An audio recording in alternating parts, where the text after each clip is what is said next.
नमस्कार, स्वागत आहे तुमचं आपल्या डिलिशियस कट्टा या मराठी चॅनलवर। आज आपण छान खमंग खुसखुशीत असे इन्स्टंट वडे करणार आहोत। हे वडे तुम्ही चिकन, मटन किंवा कोणत्याही व्हेज ग्रेव्हीबरोबर खाऊ शकता।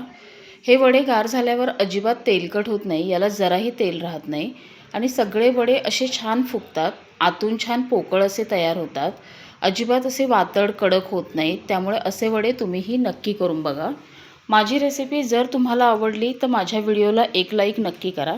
तर चला हे वडे कसे करायचे ते आता बघूया। वडे करण्यासाठी इथे मी 4 वाट्या गव्हाचं पीठ घेतलं आहे। आता सगळं पिठांचं प्रमाण मी या वाटीने मोजून घेतलं आहे, तुम्ही कुठल्याही वाटीने मोजा। 4 वाटी गव्हाचं पीठ, 3 वाटी ज्वारीचं पीठ, 1 वाटी तांदळाचं पीठ, अर्धी वाटी डाळीचं म्हणजे आपलं बेसनचं पीठ, 2 मोठे चमचे ओवा घेतला आहे, 3 चमचे धने जिरे पावडर घेतली आहे, 1 चमचा हळद, 1 पाव चमचा हिंग, चवीप्रमाणे मीठ आणि कोथिंबीर घेतली। आता इथे कणिक मळण्यासाठी परात घेतली, त्याच्यात अगोदर गव्हाचं पीठ घालूया, ज्वारीचं पीठ, तांदळाचं पीठ, डाळीचं पीठ घालायचं।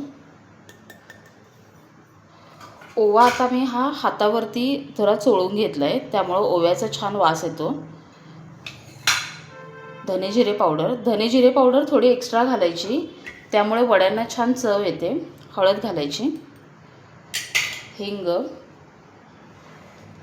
चवीप्रमाणे मीठ घालून घ्यायचं आहे। आता मीठ तुमच्या अंदाजाने घाला आणि कोथिंबीर।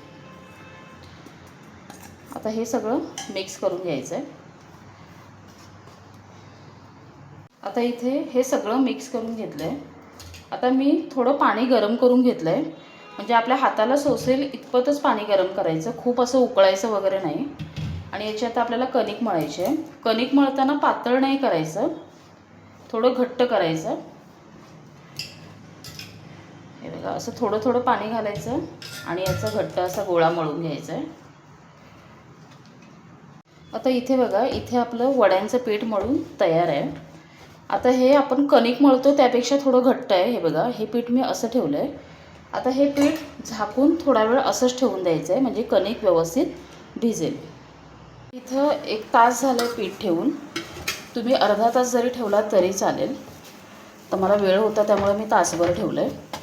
तर हे परत थोडं एकसारखं करून घ्यायचं, हाताला थोडंसं तेल घ्यायचं आणि असे लहान गोळे करून घ्यायचे आहेत आपल्याला। आता इथे मी थोडे गोळे करून घेतलेत, राहिलेलं पीठ परत झाकून ठेवायचं। आपण हे वडे आता लाटून करणार आहोत। पोळपाटला थोडंसं तेल लावायचं आणि गोळा घेऊन आपण त्याच्यावरती लाटायचं आहे। जर समजा तुमचं पीठ पातळ झालं किंवा तुम्हाला लाटता येत नसेल, चिकटत असेल, तर खाली सरळ प्लास्टिक पेपर ठेवायचा, त्याला तेल लावायचं आणि त्याच्यावर लाटायचं, अगदी सहज लाटता येतं। आता हे लाटताना खूप जाडही करायचं नाही आणि खूप पातळही करायचं नाही, मध्यम लाटायचं आणि ह्याला सेंटरला असा होल करायचा। आता मी अजून थोडे वडे असे करून घेते। हे मी 5 वडे करून घेतलेत। हे बघा, ह्याची जाडी मी अशी ठेवली आहे, खूपही जाड नाही आणि खूपही पातळ नाही। आता आपण हे तळायला घेऊया।